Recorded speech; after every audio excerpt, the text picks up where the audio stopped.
One of the biggest deaths early on in the series was the pathetic smothering of Khal Drogo. But what if this didn't happen? What if Drogo lived and continued his quest to Westeros? How would this change events within the series? You know, if Khal Drogo had a little bit of body hair on him, I think it wouldn't have been such a pathetic death, in my opinion. I think this guy's way overhyped. He's definitely the meathead incarnate of Westeros and Essos, like the Planetos landscape. When he died, I was not upset at all. Let's just say that. But let's imagine a situation where he never died. And I think that the best way to frame this would not be to say that, you know, maybe Mary Mazdur, if her curse didn't work and he just kind of lived through it and then the baby's born. No, I don't think that's the best way to go. I think it's much simpler just to say he doesn't get cut by his insubordinate, right? It's that easy because then he never gets an infection, never dies. He just takes it out. He doesn't do the thing where he tries to basically tank the attack of one of his subordinates. He doesn't try to tank the blade or the arrow. No infection. He lives. And him and Dany kind of ride off into the sunset together. And by that, I mean they continue on their quest to basically put Dany on the throne, at least if you take Khal Drogo's words seriously in that moment when he's feeling a little heated. We'll talk about it. Where does he go from here?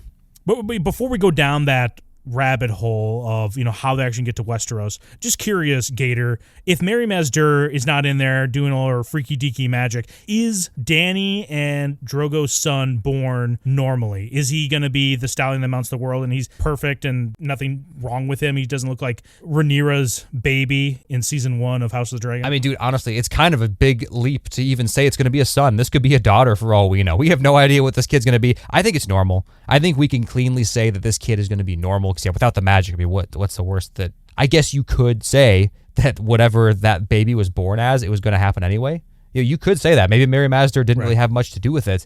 It depends on how you want to read the events in the book, mainly. It depends on how you want to interpret that. But I think it's just, for this video's sake, easy enough to say the kid is normal and we can just make it a son. Is it the stallion that mounts the world? I doubt it, because that's just prophetic bullshit from the Dothraki, who are Mongoloids, right? Just a bunch of unga bungas running through the desert. They don't know. Their prophecy is not true at all. No way. If we're talking Azor Ahai, now we're talking, but that's not going to be this kid. I mean, this kid's not born of fire and ice or whatever other prophecy-related things you want to talk about. This kid is born of fire and, sand? That sucks. Right. So because Drogo doesn't die, we also don't get the dragon eggs hatching. So we're just holding on to these stone eggs.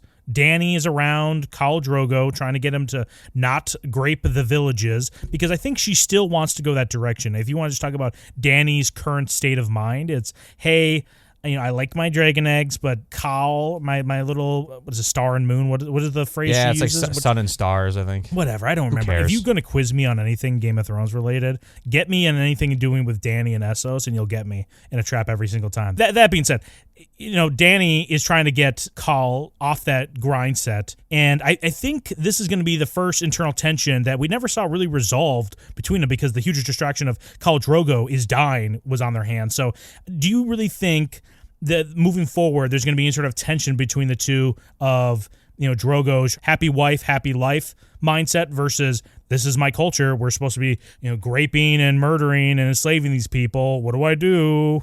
Yeah. Classic Larry David ending there, right? Classic Larry David ending. I think that it could go one of two ways. Either it starts basically a mutiny from within the Dothraki horde, which is definitely possible, especially with no dragons coming up down the way. You know, the animosity might just build and build and build, and you might someday get a multi-man mutiny against Khal Drogo versus like the one-man mutiny we saw in the series, right? Like in that situation, yeah, Khal can probably take out any single man in his horde, I would assume, at least. That's his reputation. But if he has multiple guys coming at him now because they really just want to grape these women, right? They want to rape the shit out of these women. They might be able to take him out, and if they do, then Dany is completely helpless. You know what I mean? Like even if it's even if Jorah steps in, let's say Jorah's still here, right? Jorah steps in, it's Jorah and Khal Drogo versus like 10 Dothraki.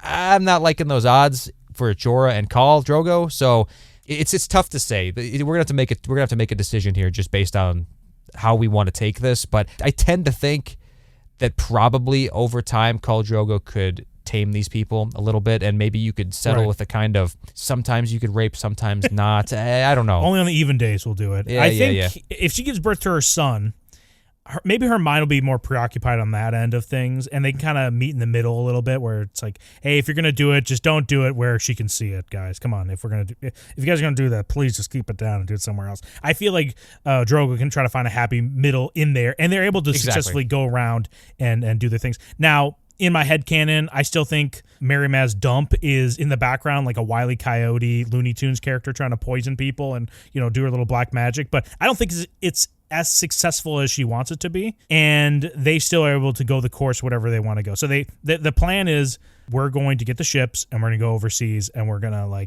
take back this iron share my wife wants so badly. Now, where do they go next and what do they do next, in your opinion, you think, after this? So with Khal Drogo, I mean, they have such a huge amount of resources off the hop, unlike with Dany, where they're kind of desert wanderers or whatever. And now they have also things they can sell. They have the 3 dragon eggs. I don't know how connected Dany's going to be to these dragon eggs. They're gifts from Illyrio. Her brother didn't really have that much connection to these things, as far as I'm aware. He wanted to take them to sell, of course, or maybe he wanted to take them for his Targaryen heritage, maybe both. But Dany, I think she could be convinced to sell at least 1 or 2 of these eggs. And if that's the case, you have the Dothraki plus possibly the Unsullied, the Second Sons, the Golden Company. She could buy these things with these dragon eggs. And now they have a full host ready to go over to Westeros, potentially. I don't really know what's in Khal Drogo's mindset as far as what do we need to do to prep? That's kind of where I'm lost. How long do they want to meander around Essos? Because Dany's not going to be on this, we need to liberate all the free cities grind, I don't think, because she's never going to go to Karth, at least not in the same situation. She's not going to end up in any of these places. So what do you think about that? What's her mindset? Because that's what we need to decide. Well, the mindset of them both combined, because she's there, but really he's driving the ship here, right? And the idea, the only way they know how to make money is enslaving and then selling slaves. So going to Pentos, I don't think Pentos has slaves. They don't deal with the slave trade. Volantis, I think, is the most far west city they have that they could potentially sell slaves to. But Marine is, the slave capital of the crown world. Jewel, right? Yeah. And they're right over by there anyways. I wonder if they just kind of, slave farm, or whatever you want to call it. They're able to, get enough money by enslaving enough people, selling them, and they could get their ships. Now, if they cross the Narrow Sea with their 40,000 Dothraki, they're not really a threat to the Iron Throne. And as long as Jorah's there to tell them that and be like, hey, listen, you guys are very formidable. He has to say it in a nice way. Dude, you guys are so ripped and so strong. You guys are so cool. I love you guys. I love this. I love this vibe. I love this. You ever see 300? Yeah. Maybe a little more oil, if I could just be completely honest. I'd just like a little more shine. Yeah, right around the nipples. Yeah, speaking of nipples, if anyone's ever questioned us about George R. R. Martin's unhealthy obsession with nipples, the whole reason why Drogo dies in the book is he gets shot in the nipple, not like a scar across the chest or a slice across the chest like in the TV show. So, why George? Why the nipple? He's obsessed. If we have one question to George R. R. Martin at like a Q&A, I would ask him that. George, what's your obsession with nipples? And then you just literally have a link to some website where it calls out every single time he obsessively goes into detail about nipples. Nipplegate, hashtag Nipplegate. It is. It's Nipplegate, because you know what he's going to do. You're going to ask him and be like, oh, well, what do you mean? I'm not really sure what you're referring to there. But no, we bring receipts. We bring receipts. Open up your Google Doc on your phone. This thing's like 280 pages deep, full of nipple references from George. Interviews included, by the way, not just book quotes. No, George is like, I think I have to get going now. Just leaves. See you, George. Look at the time. Whoa, he's fast. Where'd he go?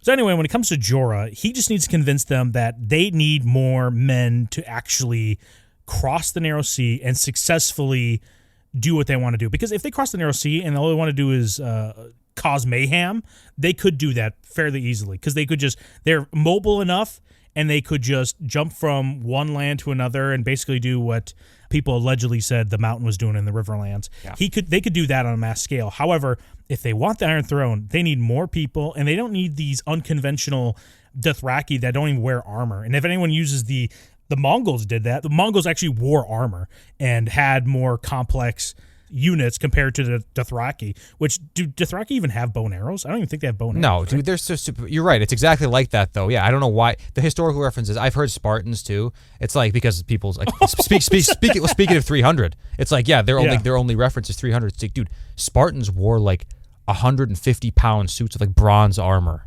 The real story of, the Battle of 300. Or Gates of Fire, whatever it is. It's ridiculous. Like, their mobility was severely lacking. They were not chiseled. Well, they might be chiseled, but they definitely weren't shirtless and oiled like they were in 300, just like the Mongols were not. And the Dothraki are not going to stand a chance in this situation. But, dude, okay, so if they do this, though, I'm not sure, rounding up as many slaves and then taking a trip to the Wisconsin dells of slave trading, Marine, I'm not sure that's going to, buy them a big enough force to get over that. I think the dragon eggs, I feel like, would still be better. Like, how many slaves equal one dragon egg? That's my question. Yeah. Let us know down in the comments what's the conversion rate there. Yeah, conversion rate is. I think they would have to sell the eggs and do the slaves. They have to do a lot of things to ensure they had enough money to potentially get, like you said, the Second Sons is definitely an option for them to grab if Illyrio already doesn't, try to grab them for his secret plan, which we'll get to later. The Unsullied, which I think the Dothraki... What a water and oil mixture of the people that can't help but just use their dicks nonstop and the ones that don't have them. What a great mixture. But I think they have to get the Second Sons Unsullied, and I think they will also need help from some houses within Westeros. That's what they'd have to need to go over there. But as they're gaining all of these, before they actually make the journey, or even if they feel like they're doing it, do you think Jorah this whole time is able to be in Drogo's ear and have his approval on things? Because last time we see really Jorah and Drogo interact, he was so happy that he saved Dany's life. And the only reason why I'm wondering about his influence over Drogo is because we'll talk about Barristan and what he really feels, but if Barristan comes in and starts spitting, hey, listen, this guy was trying to assassinate Dany anyways, what does Drogo even think? He can't even comprehend a throne, let alone all these political maneuvers, So I'm wondering, does Jorah have enough influence over Drogo to kind of shift him where he needs to be in his mindset on these things? I'd say that Jorah probably does have enough to influence Drogo. When Barristan arrives, that's a different question, But I think Drogo, yeah, definitely. I mean, Drogo's an idiot, okay? Jorah is the shiny white golden god from Westeros. It's crazy that he was even welcome into the fold anyway, from the get-go. I think it's strange, especially considering how disrespected Viserys was from the get-go. And I know Viserys had a bad attitude, quote unquote, sometimes, people like to say things about him, and Jorah was a little more respectful. But I don't know, that doesn't really seem like the kind of thing that would earn someone respect from a culture like the Dothraki. So maybe there's a little something there. I feel like Jorah could honestly whisper sweet nothings into Drogo's ear until he leaves Dany for him, if that was the situation. I think the Drogo could be easily manipulated by Jorah, but that doesn't mean, I don't think that means that he would listen to Jorah over Dany, at least not long term. If it started to happen like that, I think Dany would throw a fit, and it wouldn't work out well. Okay, this is my question, really, to my own head here, is how many years pass by? Is the stallion that mounts the world? Because that could be the thing that influences Drogo's mindset. If he thinks that the stallion that mounts the world is destined to do all this conquering, does he really want to do all the conquering before the kid's even of age? Or maybe even if the kid is here, maybe he doesn't even want to go over to Westeros. As this kid kind of gets to be in the first few years of life, he's like, yeah, man, Dany, I know that you want to go back over there and do this thing, but now we have the stallion that mounts the world. It's kind of his destiny to be here in the great, illustrious desert sands of the worst place on earth, hell on earth, to fulfill the prophecy. It's you know what I mean? Yeah, I think Drogo is he's set on trying to get the Iron Chair for his wife, regardless, I think, of his son. And I do see what you're saying. I do believe that, unless... we've never seen him interact with a baby boy before, right? For all we know, he's indifferent to it, or he loves it, we see that vision that Dany has of him. I think that's show only. But I don't know if that influences him enough to kind of temper his behavior. If anything, he might think, hey, let's go to Westeros, and then my son, he's going to get the back nine when we head back over to Essos. Yeah, true. And we're going to take that over as well. So I think he's leaving enough on the plate for his son to feed off of as well. But do you think Jorah has Drogo's ear because it's the worst example of a worm tongue and Theoden situation where Theoden's just a complete idiot and Wormtongue is just a barely competent person. I mean, yeah, that's basically all it is. And Drogo, it's just, I'm just not convinced by any of Drogo's convictions. Even that whole thing where he's like really focused on getting Dany the chair, that was in like a really key moment of him simping out for Dany, because Viserys just came in there. He was high on this whole event of crowning the king. He's like, oh, dude, I'm such a part of Westerosi culture now. It's like, no, I don't think so. I think I question everything about Drogo's intentions. Now, Barristan, he comes in later and attempts to, or he successfully is able to get into Dany's good graces by thwarting a assassination attempt against her. But Barristan in the background with his big belly boy, they're hiding in the background waiting to kind of see how Dany is before they make themselves known. So if Dany's with Drogo, I don't see Barristan thinking, yeah, we should bring these guys over to Westeros. This would be good for me to back them. My thought is Barristan doesn't actually join Dany, and if anything, he heads back, or Varys and Illyrio are able to bring him into their plot and have him be potentially the Knight of the Kingsguard for young Griff. I think that's how it would go with Barristan. So we never even see an interaction between Jorah and Barristan because I don't think Barristan wants the Dothraki over in Westeros. I could definitely see that being true. Barristan is a smart enough guy to see the writing on the wall there. It's just not going to end well. They're savages. Even if you have like this upper level of Dothraki that are convinced by Khal Drogo to like keep the rape on the down low or whatever, I think he's going to be able to see through it and understand what's coming for Westeros. If that's the case, he doesn't want that nasty culture over there. No way, absolutely not. He left because he disagreed with the current regime. That doesn't mean he's done with Westeros forever. Absolutely not. That's not Barristan's destiny. I do think ultimately that they're going to end up meandering around trying to formulate a plan, rightfully convinced by Jorah and Barristan that they need to hold off and think things through. You think Barristan is part of it? I think he could. I think he could be. Like that's Jorah is going to be that voice of reason, and Barristan might be too. It's just. But you think Barristan's going to join them? No, but maybe. I think he might see the value in Dany. That's the thing. I think he might see the value in Dany, or maybe he'll have some sympathy for Dany, given what happened to the whole Targaryen family. So it could be something like that. But ultimately, what I was going to say is, I do think that it's going to come to a head between Dany and young Griff, like those two factions. I think it happens. Before they even leave Essos, you're saying. Correct. I do think so. And because if Drogo's not there and Dany is more on hey, I'm just collecting resources before I head over there, not actually conquering Meereen and doing all these regime changes within Essos. If she was just going straight to Westeros, I could see how those two hooking up together makes complete sense in a positive way. But because Drogo's here and she's not available at any point, and they're going to have a son. Now, if it was a daughter, you could potentially have a marriage alliance maybe with young Griff. But no, this is when they meet, it's going to be adversarial, right? They're going to butt heads, you think, right? I don't see them joining sides if young Griff and the Drogo/Dany side meet in Essos. No, absolutely not. And see, this is me. I'm thinking about my dream scenario here, where Dany, in the process of collecting resources, ends up selling her dragon eggs to fund these resources, and they end up finding their way back to young Griff, and he hatches these motherfuckers. And I'm not a big fan of dragons in general or whatever. How is he gonna hatch them? Do he gets Mary Maz dump on his side? No. I think John Connington, aka John Condom, dies, and he's put on a funeral pyre. And young Griff is like, I need to be with this man, my sleeve, one last time.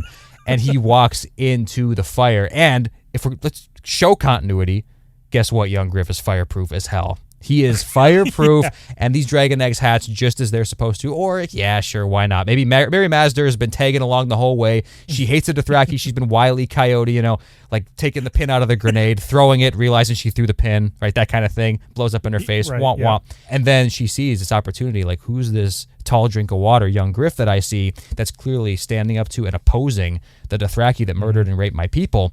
I'm going to go follow them around and try to instigate a situation where, these dragon eggs hatch because I can see the future, right? It's a little, yeah. I'm spitballing here, but bottom line, I want young Griff to have the dragons and Dany to be out of luck.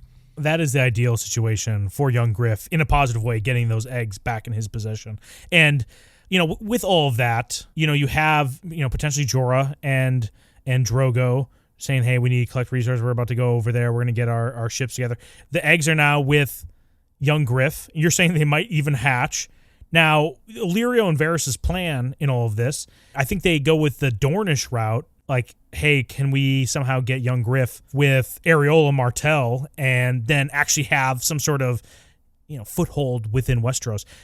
If Duran's smart, he works both of these, but at least, he works potentially getting Oberyn Martell maybe over there, because if this is early enough and the Dothraki horde is closer and closer, then I think maybe he sends his little STD-filled younger brother over there to somehow figure out the situation and see about how we can negotiate and help her out while also playing the young Griff side. I think Illyrio and Varys, I think they keep trying to send assassins to kill Dany as much as possible. They need to derail Drogo's intentions to head over to Westeros. I mean, I guess they head over to Westeros. The plan is they go over there, screw things up, then young Griff is going to come in and save the day, right? That was their kind of plan all along? Yeah. I mean, see, that's another possibility, too. This whole what if might boil down to something as simple as like, okay, well, with Khal Drogo not dead, Westeros at large sees a much bigger threat in Dany, right? And so they just send like 10 times the assassins, right? Even without the dragons, because they don't really take her seriously with dragons. They just they're like myth.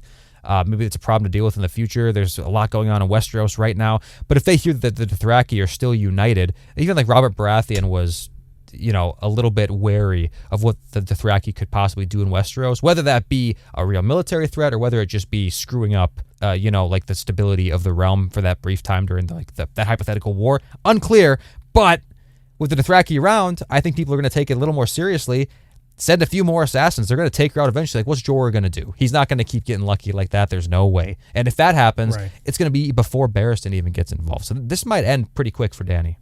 Yeah, I think if Jorah is not able to be successful convincing them to kind of hold off until they can get more, resources to head over there, whether that's alliances, men, siege equipment to actually be successful over in Westeros, and they head over with 40,000 Dothraki, very quickly.